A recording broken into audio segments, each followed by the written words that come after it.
मैं संदेश को अब दूसरी तरफ मोड़ना हूँ। क्या है मेरे साथ? मैं आपको वर्तमान की स्थिति में लाना चाह रहा हूँ। मैंने 2000 वर्ष पहले के बारे में बताया। आमेन। मैं आज के बारे में लाना चाह रहा हूँ। हालेलुया। क्या है मेरे साथ? केवल आपका आधा घंटा और लूंगा और आपको लेकिन वहां तक जाने के लिए निकाल लेंगे। दानियेल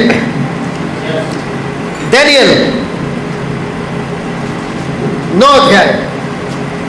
हे पिता, वो घड़ी आ पहुंची कि जब दुल्हन को उसका अधिकार दिया जाए। हालेलुया। दानियेल 9:22।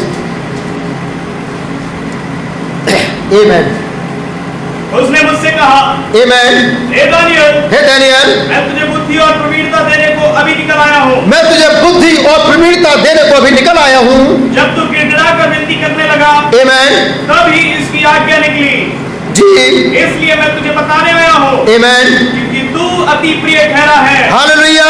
इसलिए उस विषय को समझ ले। अब देखिए, ध्यान से देखना है, यहाँ पे बहुत ध्यान से देखने वाली चीज है। दानियेल एक यहूदी था। आपको बड़ा आश्चर्य होगा और अपने को बड़ा घमंड होगा आपको, जो बात मैं बताने जा रहा हूं। हे दानियेल, अब उस बात को समझ ले। दानियेल को क्या बात समझाई जा रही है? जी। और दर्शन की बात का अर्थ बूझ ले। और जो दर्शन तुझे दिखाया गया उसका अर्थ बूझ ले। तेरे लोगों और तेरे पवित्र नगर के लिए, समझिए, तेरे लोगों और तेरे पवित्र नगर के लिए 70 सप्ताह ठहराए गए हैं। आमेन। कि उसके अंत तक अपराध का होना बंद हो। आमेन। ये सब बातें आप सुन चुके हैं, लेकिन मैं आपको मेन बात जो बताना चाह रहा हूं। दानियेल एक यहूदी था। दानियेल से वो अन्य जातियों के विषय में बात नहीं कर रहा था। दानियेल को जब वो बताने की कोशिश कर रहा था तो 70 सप्ताह बता रहा था, और दानियेल ने जाना कि 70 सप्ताह पूरा होने के बाद मामला समाप्त हो जाएगा। दानियेल को केवल यही पिक्चर मालूम थी, इतना ही सीन तो मालूम था। और दानियेल को क्या बताया जा रहा है? पढ़िए कि उसके अंत तक अपराध का होना बंद हो, जी, पापों का अंत, जी, और अधर्म का प्रायश्चित किया जाए, जी, और युवानियों की धार्मिकता प्रकट हो, जी, और दर्शन की बात पर, जी, और भविष्यवाणी पर छाप दी जाए, जी, और परम पवित्र का अभिषेक किया जाए। आमेन। तो ये जान और समझ ले, जी, यरूशलेम के फिर बसाने की आज्ञा से निकलने से लेकर, दोबारा यरूशलेम के बसाने से लेकर अभिषेक प्रधान के समय तक, अभिषिक्त प्रधान के समय तक 7 सप्ताह बीतेंगे। 7 सप्ताह बीतेंगे। फिर 62 सप्ताहों के बीतने पर, आमेन, और चौक और भाई समेत, जी, वो नगर कष्ट के समय फिर बसाया, वो नगर फिर बसाया जाएगा। और 62 सप्ताहों के बीतने पर, आमेन, अभिषेक पुरुष काटा जाएगा, आमेन, और उसके हाथ कुछ न लगेगा। बस ये रुक जाइए। अगर आप देखें तो पाएंगे कि ये समय घटित हो चुका है। आमेन। लेकिन दानियेल को पूरी पिक्चर दिखाई गई थी। अगर इस पिक्चर के अकॉर्डिंग हम देखें तो हम पाएंगे कि यह समय गुजर चुका है। अब दानियेल का अगला प्रश्न खाते हैं, बातें कब तक होंगी, है ना? लेकिन परमेश्वर ने दानियेल से कहा, दानियेल अब ज्यादा मत पूछ और सो जा। अब मैं जो बताने जा रहा हूं उससे आप आनंदित हो उठेंगे। हालेलुया। दानियेल, तेरे और तेरे लोगों के लिए मैं ये बातें कह रहा हूं, लेकिन मेरे पास एक गुप्त रहस्य और है जो मैं भी तुझे नहीं बता रहा हूं। मैं 17वें सप्ताह को फाड़ने जा रहा हूं। हालेलुया। मैं 17वें सप्ताह को फाड़ने जा रहा हूं और अभिषिक्त प्रधान को काटने जा रहा हूं। अभिषिक्त प्रधान की सेवकाई जो 17वें सप्ताह में थी उसे 2 भागों में फाड़ने जा रहा हूं। अगर 17वें सप्ताह की सेवकाई फाड़ी नहीं जाती तो मिलेनियम वहीं आ जाता। बिल्कुल सच है, बिल्कुल सच है। आंकड़ों के हिसाब से मिलेनियम वहीं आ जाता, हम अन्य जाति तबाह हो जाते। लेकिन उसने कहा, मैं 17वें सप्ताह को फाड़ने जा रहा हूं, लेकिन दानियेल ये रहस्य तुझे नहीं बता रहा हूं। बिल्कुल सच है। उसने दानियेल के 17वें सप्ताह में उस रहस्य को छुपा रखा, लेकिन 7 मोहरों में उसने उस रहस्य को उजागर कर दिया। हालेलुया। दानियेल के 70 सप्ताह में कहता है तेरे लोगों के लिए 7 वर्ष है। 7 मोहरों में कहता है 3.5 साल के तेरे लोग शेष रह गए। आमेन। उसने क्या काम करा? अब बात को समझना। 3.5 साल को उसने फाड़ा और धक्का दे दिया समय को आगे।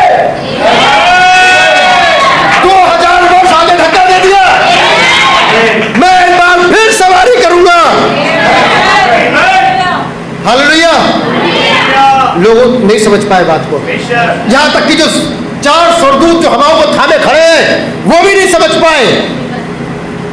आमीन। 4 स्वर्गदूत चारों कोनों में जो हवाएं थामे खड़े हैं वो भी नहीं समझ पाए क्या मामला है। प्रभु कब तक हम हवाओं को थामे रहे? मिलेनियम की शुरुआत कब करी जाए? अभी रुके रहो, अभी रुके रहो। पांचवा दूत क्या कह रहा है? पांचवे ने कहा स्टॉप, जब तक कि हम परमेश्वर के दासों के माथे पे मोहर। लेकिन दासों के माथे पे दास कौन है? इस्राएली, हम और आप नहीं थे। आमीन।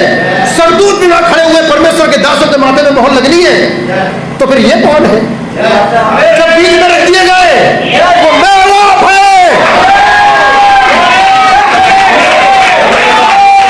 हालेलुया।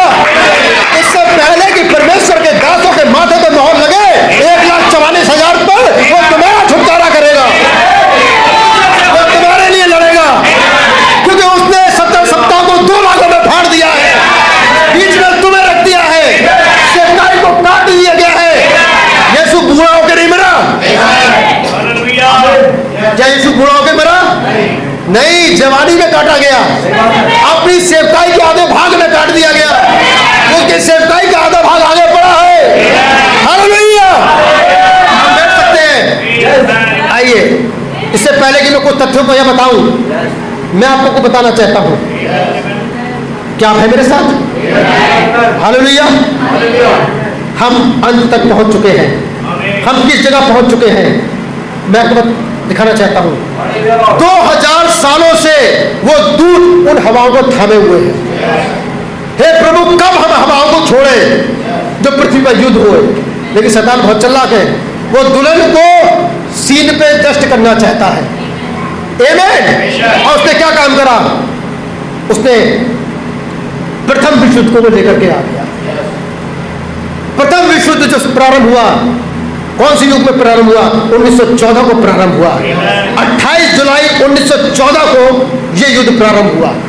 अब मैं आपको वर्तमान की स्थिति में लेके आ रहा हूं, आप इसे ध्यानपूर्वक सुनिए। हो सकता है आपके जहन से जाना नहीं चाहिए। हालेलुया। ये रिकॉर्ड हो रहा है, लेकिन मैं आपको बताना चाहता हूं कि परमेश्वर अपनी प्रजा से बात करता है। तुम दुल्हन हो, तुम्हें उसने छुपा के रखा, लेकिन वो हमेशा अपनी प्रजा से बात करता है। जितने भी ये मामले घटित हो रहे हैं, जो भी युद्ध की घटनाएं हो रही हैं, ये केवल और केवल इस्राएल के कारण हो रही है। इसका मूल टारगेट इस्राएल है। चाहे यूक्रेन में कितनी तबाही आ जाने दो, चाहे ऑस्ट्रेलिया खड़े हो जाने दो, चाहे हंगरी को खड़ा हो जाने दो, चाहे किसी को खड़ा हो जाने दो, इसका मूल टारगेट इस्राएल है। प्रभु कब तक हम हमारा बॉल थामे रहे? जब तक हम अपने दासों के माथे पर मोहर। कौन से दास है ये? इस्राएल है ये। वो कब तक हवाओं को थामे हुए हैं? लेकिन शैतान ने आंधी को चलाने की कोशिश करी, और क्या काम करा? केवल एक व्यक्ति था, हंगरी का राजकुमार, जिसकी हत्या कर दी गई थी। उस एक व्यक्ति के लिए सबसे पहले यह विश्व युद्ध चालू हुआ, प्रथम विश्व युद्ध। इतिहास गवाह है इस चीज का। और यह युद्ध 28 जुलाई 1914 को प्रारंभ हुआ। आमीन। और इस युद्ध में इस्राएलियों ने भी भाग लिया। आप समझना इतिहास को, क्योंकि इस्राएल कहां मारे मारे फिर रहे थे, मारे मारे फिर रहे थे दूसरे मुल्कों में। क्योंकि पहले सीन तो उन्होंने क्या कहा? इसका लहू हम पर और हमारी संतानों पर हो। और मारे मारे फिरे, वो सताए गए, काटे गए, मारे गए। लेकिन अभी एक छोटा झुंड बचा हुआ था, जिसकी सुरक्षा परमेश्वर करना चाहता था, और उसी के कारण उसने उन हवाओं को थामे रखा। हे छोटे झुंड, मत डर, तुम पिता को भाया। मैं पैदल चलने की कोशिश करूंगा। अगर ये ब्राइड के लिए भी था तो ये उसके लिए भी था। आमीन। क्या मेरी बात समझ पा रहे हैं? योएल में आपने नबी को देखा होगा, उसने वहां प्रचार किया है दुल्हन रूपी ब्रश का उसकी मूल अवस्था में वापस आना। लेकिन मैं इसको यहां यह भी कहना चाहूंगा, इस्राएल का उसकी मूल अवस्था में वापस आना। क्या ये ठीक है? क्या वो इस्राएल को मूल अवस्था में वापस लाएगा? अगर वो दुल्हन को लाएगा तो इस्राएल को भी लाएगा। जिसे येलेक नाम टिट्टे ने खा लिया, जिसे अरबे नाम टिट्टे ने खा लिया, जिसे अरबा नाम टिट्टे ने खा लिया, हासिल नाम टिट्टे ने खा लिया, उसे वो वापस लौटाएगा। आमीन। क्या उसे वापस लौटाएगा? जी पढ़िए, निकाल लीजिए यहेजकेल 37 अध्याय। देखिए, निकाल लीजिए यहेजकेल 37 पढ़िएगा। यहोवा की शक्ति मुझ पर हुई। अब ये यहेजकेल बोल रहा है, ये केवल जितने पुराने नियम के शब्द थे अधिकांशता उनसे जब बात करी गई तो वो इस्राएल के विषय में ही बात की गई। आमीन। क्योंकि दुल्हन एक सीक्रेट प्लान था, एक छुपा हुआ स्थान था।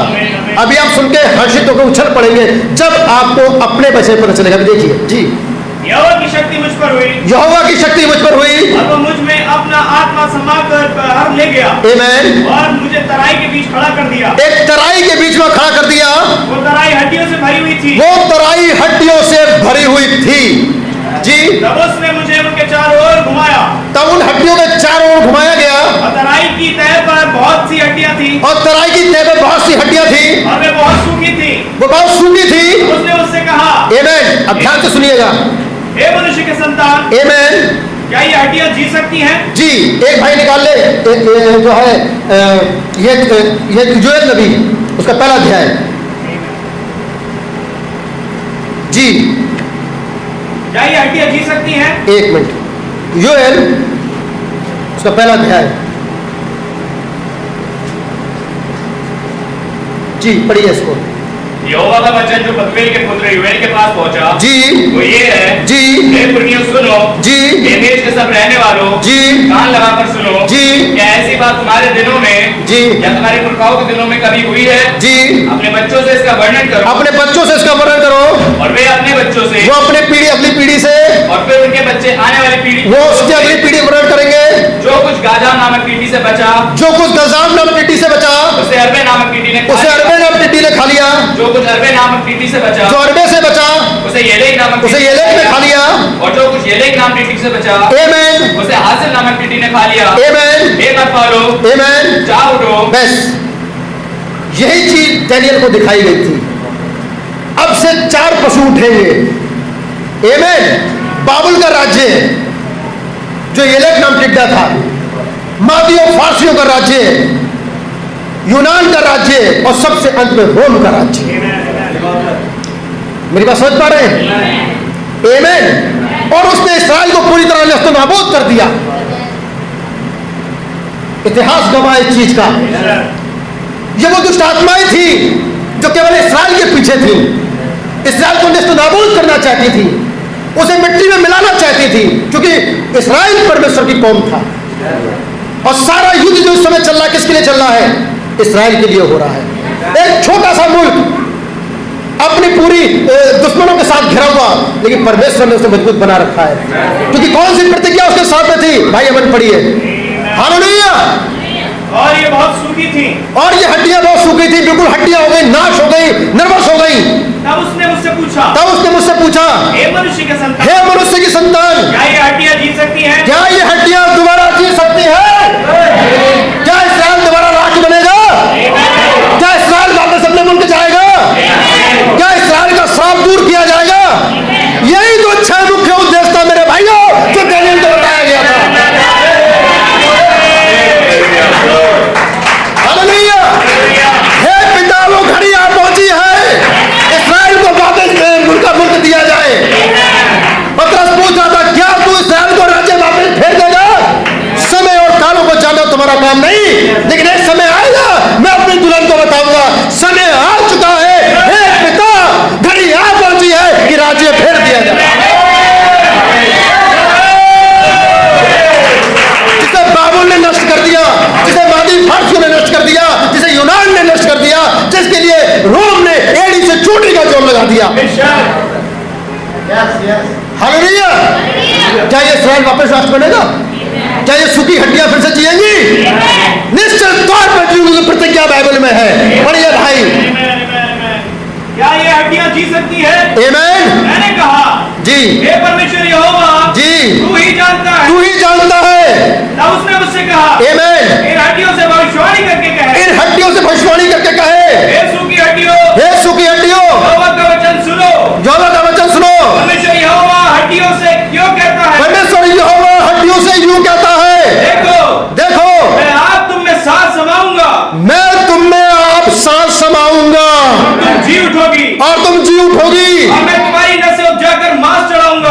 थोड़ा यहाँ रुकना है, यहाँ थोड़ा मैं रुकना चाहूंगा। अगर 4 स्टेप में उनको सूखी हड्डियां बना दिया गया तो वो 4 स्टेप में इसराइल को वापस भी लेकर के आए। हालेलुया।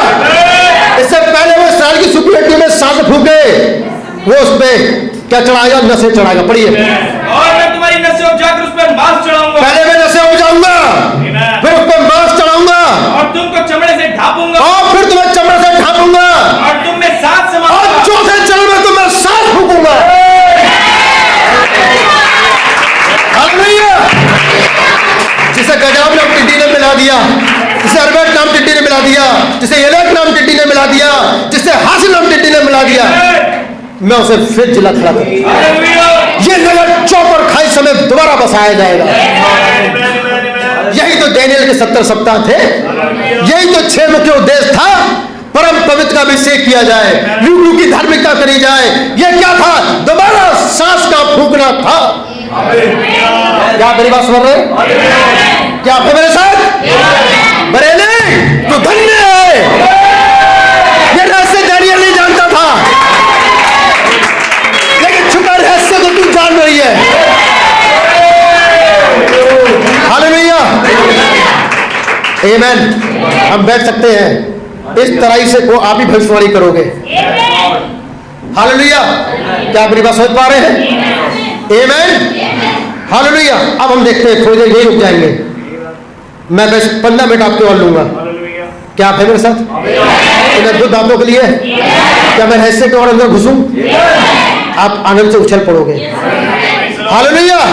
इससे पहले कि वो 3.5 वर्ष आए, तुम यहां पर हो। वो सेवकाई जो यीशु की काटी गई थी, तुम यहां हो। इससे पहले कि 6 मुख्य उद्देश्य पूरा हो, तुम यहां हो।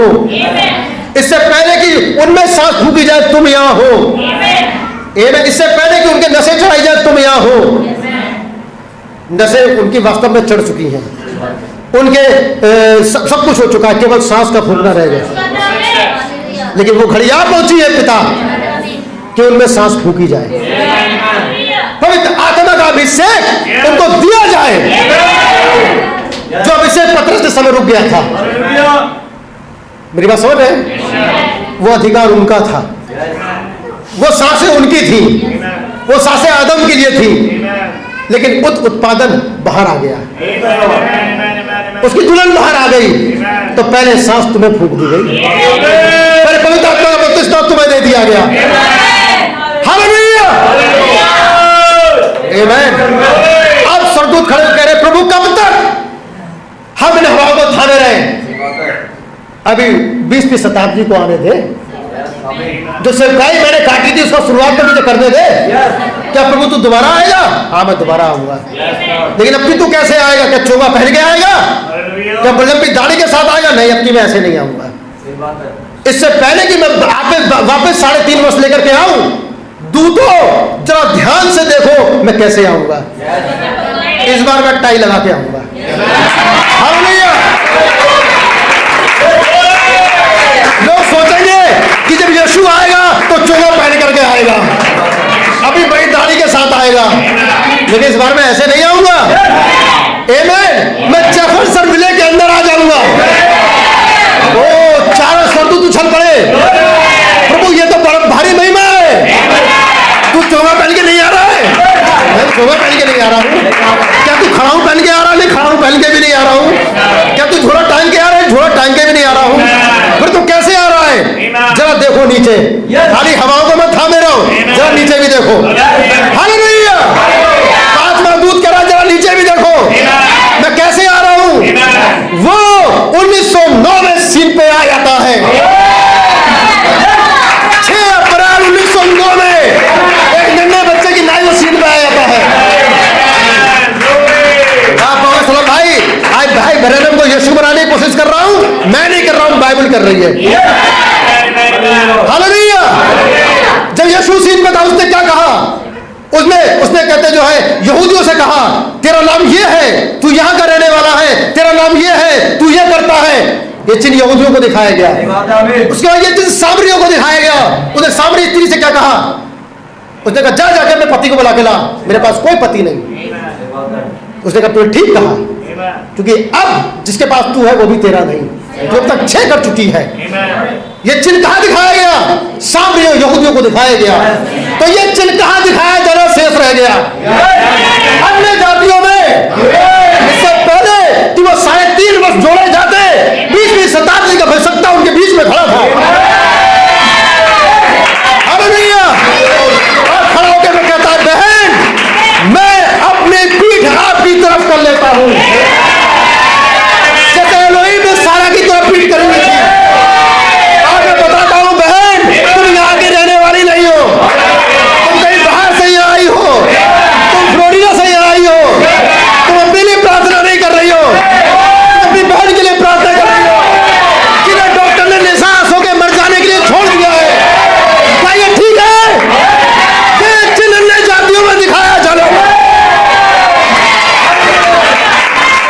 इसके लिए तुम बुलाए गए थे। 17वें सप्ताह को फाड़ा गया क्योंकि तुम्हें बुलाया गया। 17वें सप्ताह को फाड़ा गया ताकि तुम्हें यह चिन्ह दिखाया जाए। 17वें सप्ताह को फाड़ा गया ताकि प्रतिज्ञा को पूरी की जाए, क्योंकि यह प्रतिज्ञा यहूदियों में पूरी की गई थी, यह प्रतिज्ञा सामरियों में पूरी की गई थी, लेकिन यह प्रतिज्ञा अन्य जातियों में पूरी नहीं की गई थी।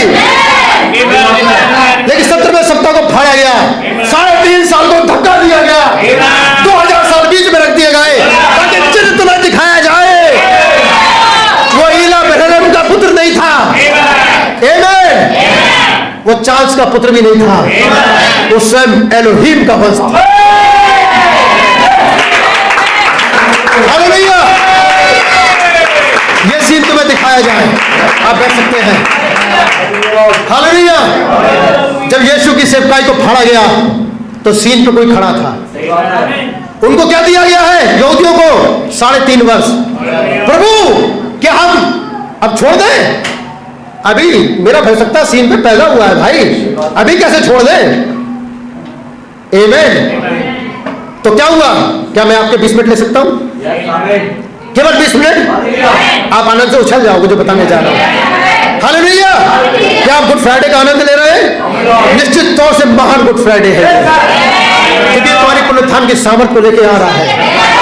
ये बातें दुनिया की नजरों से अनजान है, इन बातों को दुनिया नहीं जानती, बड़े बिलीवर भी इससे अनजान है, लेकिन तुम इसे जानने रहे, तुम इसे सुन रहे हो। धन्य है तुम्हारे कान जो इसे देख रहे हैं, तुम्हारे कान जो सुन रहे हैं, तुम्हारी आंखें जो इसे देख रही है। आमीन।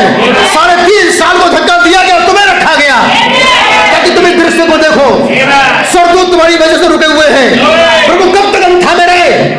20वीं शताब्दी आ गई, 2000 वर्ष पूरे हो गए, तब तक तू इस्राएल को वापस राष्ट्र घोषित नहीं करेगा। तनिक धीरज रखो। आमीन। ऐसे ही कुछ कहा उसमें उस 5वें दूत ने। एक व्यक्ति 38 साल से व्यस्तता कुंड पे पड़ा हुआ था। आमीन। दूत आकर के कुंड को हिलाते थे। व्यक्ति कहता था मेरे पास कोई नहीं जो मुझे वहां पे उतार सके, लेकिन 5वां दूत आके कहता है डर मत, आई एम हियर। अब तू यूं ही पड़ा नहीं रहेगा, मैं तुझे उस कुंड में उतारूंगा। हालेलुया। दूतों को थामे रहने दो कुंड को, लेकिन मैं आ गया हूं, तुझे उस कुंड में मैं उतारूंगा। कुंड में उतरने की जरूरत नहीं, अपनी खाट उठाओ चल फिर। हालेलुया। हवा में थामे रहने दो, तुम्हारे लिए एक विशेष योजना है। इससे पहले कि उनके छाप लगे तुम सीन से निकल जाओगे। लेकिन अभी मैं कुछ और बताना चाहता हूं, क्या आप हैं मेरे साथ? हालेलुया। और तब परमेश्वर को पहला युद्ध रोकना पड़ा, और ये पहला युद्ध कब रुका? 11 नवंबर 1918 को रुका। 11 तारीख 11वां महीना 11वीं घड़ी को ये युद्ध रुका। इतिहास में आप देख सकते हैं, किसी नबी कहता है, मेरे पास नबी के कोड रखे सब ये, लेकिन मेरे पास इतना टाइम नहीं कि सारे नबी कोड में आपको पढ़ के सुनाऊं। ये सब कोड नबी के रखे हैं। आमीन। नबी कहता है, परमेश्वर की छाप वाले मसीह में भी कह रहा है, कोई नहीं जानता था वो युद्ध क्यों रुका, वो युद्ध किसने रोका। बस एक आवाज सुनी गई, स्टॉप। वो युद्ध 11वीं घड़ी के लोगों के लिए रोका गया, क्योंकि अभी तक आप सीन पे नहीं आए थे, आप सीन पे अभी नहीं आए थे। 11वीं घड़ी के लोगों के लिए वो युद्ध रोका गया।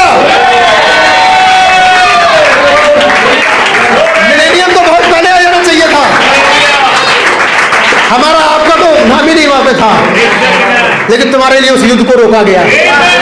हालेलुया। इस्राएल अपनी हरकत में आने लगा, इस्राएल में नसें चढ़ने लगी, इस्राएल नसों में चढ़ने लगा। हालेलुया। क्या मेरी बात समझ पा रहे हैं? क्या मेरे शब्दों को समझ पा रहे हैं? क्या मेरी भाषा आपकी समझ में आ रही है? जो बताने की कोशिश कर रहा हूं आपकी समझ में आ रहा है? वो इस्राएल जो सन 70 AD में तितर-बितर हो गया था, परमेश्वर उसे वापस बुला रहा है। हालेलुया। क्या मेरी बात समझ पा रहे हैं? हम बैठ सकते हैं। और इतना भयंकर ये युद्ध रहा कि 4 साल 3 महीने 2 हफ्ते तक ये युद्ध चलता रहा। 30 देश इसमें शामिल थे। इसे विश्व युद्ध की संज्ञा दी गई। ये इसमें 6 करोड़ 82 लाख सैनिक लड़े थे। इतना भयंकर युद्ध था, लड़े थे, जिसमें 99 लाख 11 हजार सैनिक मारे गए। कितने मारे गए? 99 लाख 11 हजार सैनिक मारे गए।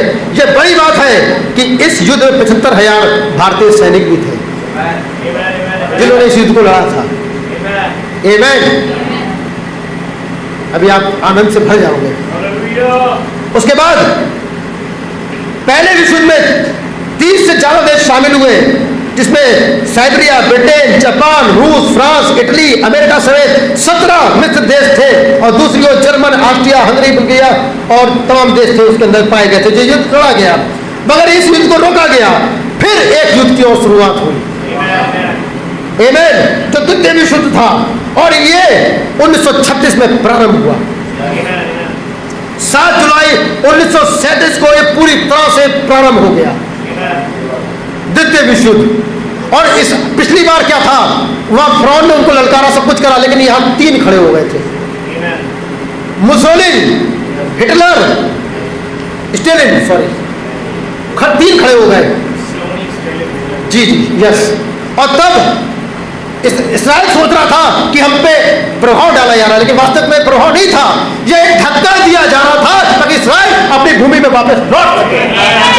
एक प्रेशर बनाया जा रहा था इस्राएल को उसकी भूमि में वापस लौटने के लिए। लेकिन दूसरा विश्व युद्ध भी रोका गया। आमीन। और जब दूसरा विश्व युद्ध रोका गया, तब क्या था, उसके भी 4 चरण पूरे यहाँ पे होते हुए नजर आते हैं। 4 चरण यही थे। आमीन। मैं इसको इस तरह देखना चाहूंगा जैसा कि इसको बताया गया नबी के अकॉर्डिंग। क्या आप है मेरे साथ? केवल 10 मिनट में और लूंगा आपको। मैं बहुत सी बातें यहाँ छोड़ रहा हूँ, छोड़ रहा हूँ। मैं केवल कुछ बातें ले रहा हूँ।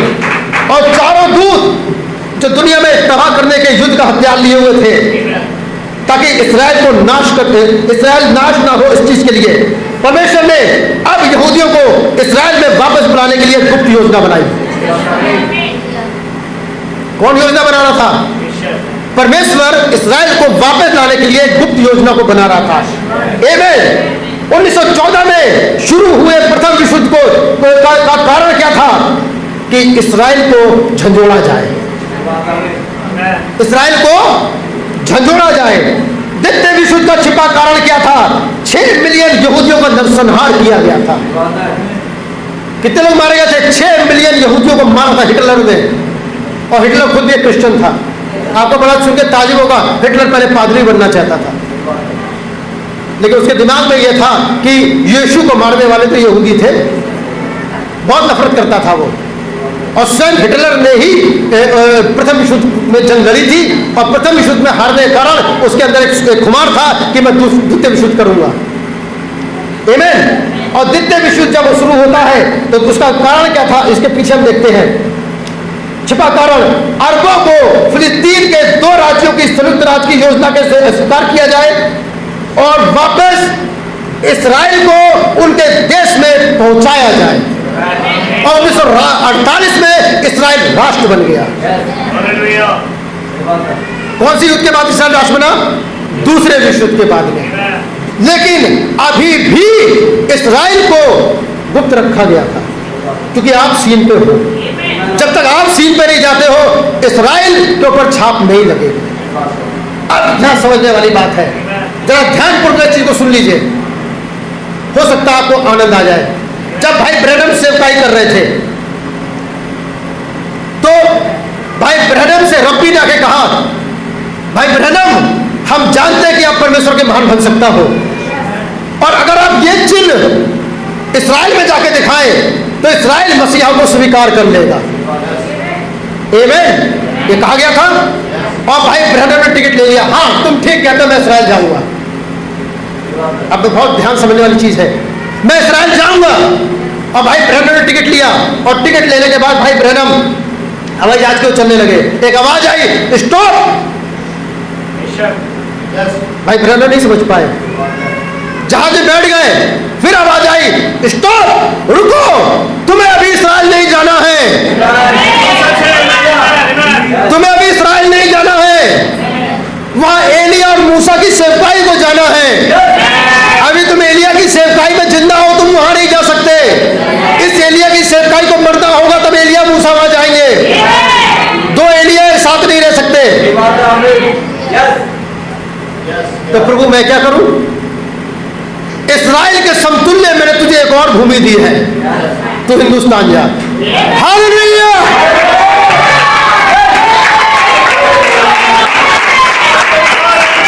भाई ब्रहणम की चाहत थी मैं इस्राएल जाऊं, लेकिन परमेश्वर के यीशु की चाहत थी कि इससे पहले कि 3.5 साल जो कट किए गए, उसमें मेरी एक महान सेवकाई जो रखी गई है, उस सेवकाई में अन्य जातियों के पास मैं नहीं जाऊंगा, क्योंकि मैं केवल खोई हुई भेड़ों के लिए आया हूं। मैं खोई हुई भेड़ों के अलावा किसी के पास नहीं जा सकता। तो अब वहां कौन जाएगा अन्य जातियों में? वहां तू जाएगा। उन अन्य जातियों में कौन सा देश चुना गया? हालेलुया। तो हिंदुस्तान जाएगा। तूने चूज किया इस्राएल जाना, मैंने चूज किया है हिंदुस्तान जाना। तो मेरे भाइयों, धन्य हो तुम। वो सेवकाई जो काटी गई, इस्राएल को काटा गया, तो अन्य जातियों के लिए काटा गया। उसमें भी धन्यवाद यह है कि जो काटी गई सेवकाई में प्रथम चरण क्या था? हिंदुस्तान का तुम्हारा बुलाया जाना। हालेलुया। बॉम्बे की जमीन पे कदम रखना। क्या आपको बॉम्बे की मीटिंग याद है?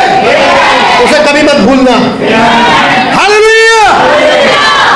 अभी मैं इसको भी जोड़ूंगा, हम बैठ सकते हैं। हालेलुया।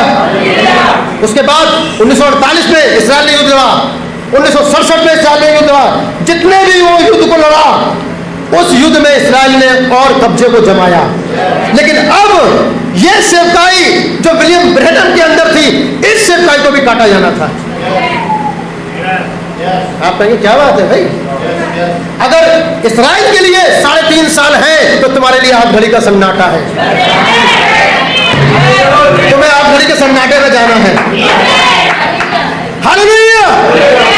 अगर इस्राएल में 3.5 साल में छाप लगनी है, तो दुल्हन तुम्हें आग घड़ी के सन्नाटे में तुम में छाप लगनी है। तुम्हें आग घड़ी के सन्नाटे में सीन से निकलना है। तो प्रभु क्या किया जाए?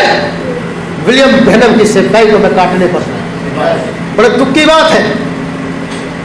क्या कोई उससे जबरदस्त फलसफा पृथ्वी पर आया कभी? उससे महान सेवकाई पृथ्वी पर आई कभी? नहीं। लेकिन मैं उसे काटने जा रहा हूं। हालेलुया। एक मैसेज है नबी का, यीशु की ओर देखो, मैं कोड नहीं ला पाया हूं उसका। उस नबी कहता है, बुढ़ापा मुझे मार नहीं सकता। नबी जान गया था मुझे क्या चीज मार सकती है, और उसका एक्सीडेंट किया गया। उस सेवकाई को, नबी की सेवकाई को काटा गया, और उस सेवकाई को आगे धक्का दे दिया गया। हालेलुया। नहीं तो 1977 में रैप्चर हो जाता। इसे नबी ने ऐसे ही नहीं बोल दिया, लेकिन उसकी सेवकाई को काटा गया। हालेलुया। वो नबी नहीं बोल रहा था, वो यीशु उसके अंदर से बोल रहा था। 1977 सारा मामला समाप्त हो जाएगा। हालेलुया। लेकिन इससे पहले 77 आता, वहां एक और सेवकाई रखी हुई थी। हालेलुया। एक और सेवकाई जन्म ले रही थी। अब मैं यह कुछ कहना चाहूंगा। उसका एक्सीडेंट कराया गया 18 दिसंबर को। निकालिए हैगे की पुस्तक 2 अध्याय, इससे पहले कि दूसरी सेवकाई एंटर होती। निकालिए,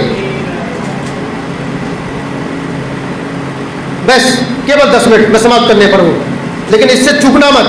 मैं बहुत अंतिम रहस्य पे आ रहा हूं। क्या आप हैं मेरे साथ? मैं जानता हूं ये रिकॉर्ड हो रहा है, और इसमें बहुत से लोग टिप्पणी भी कर सकते हैं, लेकिन मेरे पास जवाब है। हालेलुया। जी पढ़िए। आगे 2 उसकी 18वीं आयत। अब सोच विचार करो कि आज से पहले अब सोच विचार, ये 18वीं आयत है। आगे 2:18 जी, अर्थात जिस दिन यहोवा के मंदिर की नेव डाली गई, आमेन, उस दिन से लेकर 9वें महीने के इसी 24वें दिन तक आमेन, क्या दशा थी? आमेन, इसका सोच विचार करो। आमेन। क्या आप तक बीज खत्ते में है? क्या अब तक बीज खत्ते में है?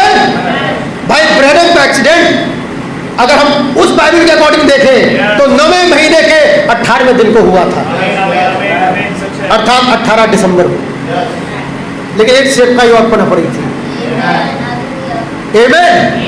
नबी सेजिटेरियस राशि 18 तारीख को सेजिटेरियस राशि होती है, दिसंबर 18 में धनु राशि, जिसमें काम पूरा किया जाता है, जिसका आधा चिन्ह घोड़े का, आधा चिन्ह मनुष्य का, और हाथ में एक तीर कमान लिए हुए हैं, जिसका मतलब होता है कि काम पूरा कर दिया गया। सेजिटेरियस, लेकिन सेजिटेरियस राशि में वो नहीं मरा। उसके बाद आती मकर, मकर राशि आती है, कैप्रिकॉर्न। आमेन। उसका दृश्य कैसा है कैप्रिकॉर्न का? एक मेढ़ा मानो वध किया हुआ, झुका हुआ है। इससे पहले कि कैप्रिकॉर्न राशि में आप प्रवेश करते, आप मकर राशि में प्रवेश करते, यहां उस सेवकाई को काटा जाना था। और नबी जब इमरजेंसी वार्ड में था तो उसके मुंह से एक शब्द निकल रहा था, क्या बीज खत्ते में है? बाइबल की ये आयत जो वहां लिखी है, लोगों ने सोचा ये बड़बड़ा रहा है ऐसे ही, लेकिन कहीं से एक पुकार हुई। भाई जोसेफ कोलमैन खड़ा हुआ, हाँ बीज खत्ते में है।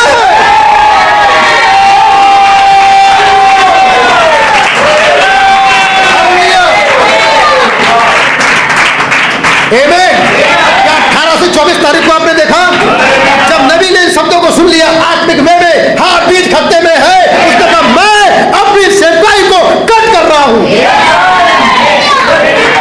अगर यीशु की सेवकाई कट करके वहां 2 सेवकाई रखी गई, एलिया और मूसा की, तो भाई ब्रैनम की सेवकाई को कट करके वहां 2 सेवकाई रखी गई है, जो जब कोलमैन की सेवकाई और 5 प्रकार की सेवकाई।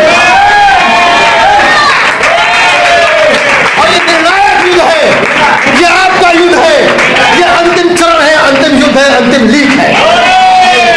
मेरे भाइयों, अगर यीशु 3.5 वर्ष की सेवकाई में जोगा पहन के नहीं आया, तो जैसा लोग इंतजार कर रहे हैं भाई ब्रैनम चुड़ैल घोड़े पर फिर से आएगा, वो तंबू की सेवकाई करेगा, वो 7 मछली वाली सेवकाई करेगा, वो 30 खिंचाव की सेवकाई करेगा, तो ऐसा नहीं होगा।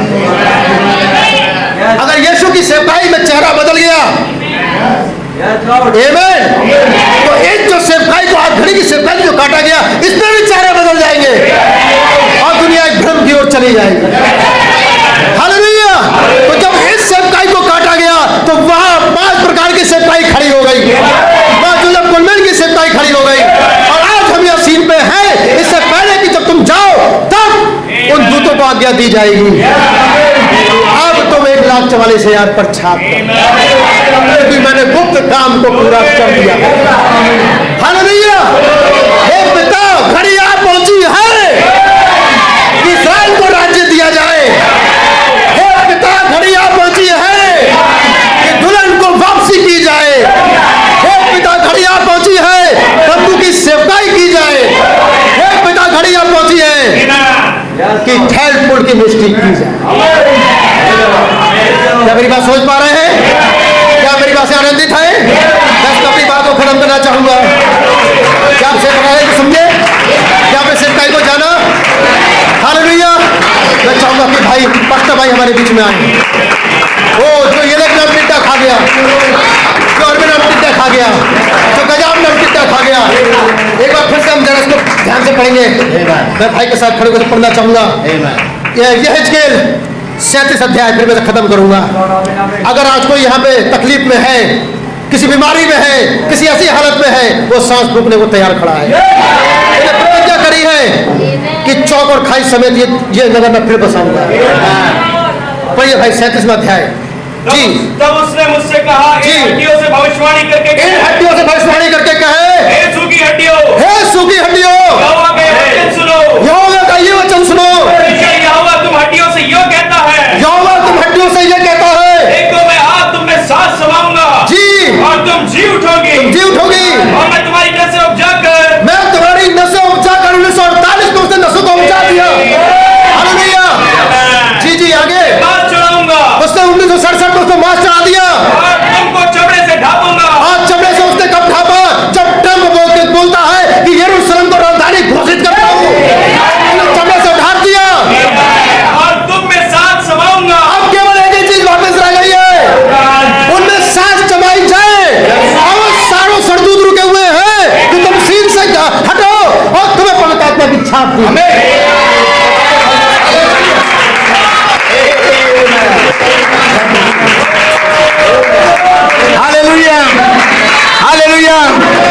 आनंदित है? क्या भाई की सराहना करते हैं? हालेलुया! जब तक दुल्हन यहां पर है, एक भी परमाणु बम गिरने वाला नहीं है। हालेलुया! क्योंकि वो हवाओं को थामे हुए हैं, वो विपत्तियों को थामे हुए हैं। हालेलुया! उठाया जाना है। हालेलुया! आपका प्राण, आपकी आत्मा उस उठाए जाने में शामिल हो गई। हम अपनी देह के बदल जाने की बात जो रहे। हालेलुया! प्रेज गॉड, आमेन। हालेलुया! ओ हालेलुया, प्रेज गॉड, आमेन। आइए हम प्रार्थना में चलेंगे। हमारे अनुग्रहकारी परमेश्वर प्रभु यीशु मसीह, आप कल आज और युगानुग से परमेश्वर है। दयालु पिता, धन्यवाद देते प्रभु जी उस महान संदेश के लिए प्रभु, जो आज आपने भाई के द्वारा हमसे बातें करी। पिता, मेरे भाई को बड़ी आशीष देना, उनके परिवार को बड़ी आशीष देना। हाँ पिता, और अपनी आत्मा सामर्थ्य भरना। पिता, होने दे कि आपकी दुल्हन तैयार हो जाए, कलीसिया तैयार हो जाए, उठाए जाने के लिए तैयार हो जाए। और प्रभु, हम बहुत जल्दी यहाँ से जाने वाले हैं, और फिर इस दुनिया के ऊपर विपत्ति आएगी प्रभु जी। फिर वो तेरे खुदावन, सारी तेरे खुदावन, वो चारों दूत उन विपत्तियों को छोड़ देंगे, और ये दुनिया रात की ढेर बन जाएगी पिता। लेकिन आपके महान अनुग्रह का धन्यवाद देते हैं। इससे पहले प्रभु, आपने अपने वचन के द्वारा हमें बाहर निकाला। हाँ पिता, हमें तैयार किया ताकि हम यहाँ से निकल जाएं पिता। पिता, एक एक बहन, एक एक भाई, एक एक बच्चे को बड़ी आशीष देना। जितने भाई बहन इंटरनेट पे आज सुबह हमारे साथ जुड़े, उनके घर पे उन्हें बड़ी आशीष देना। हाँ पिता, ताकि फिर खुदावन आपके बच्चे, आपकी दुल्हन तैयार हो जाए पिता। हम सबको अपने लहू में छिपा लें प्रभु यीशु मसीह के नाम में मांगते। कलीसिया बोले आमीन, आमीन, आमीन। हम बैठ सकते हैं।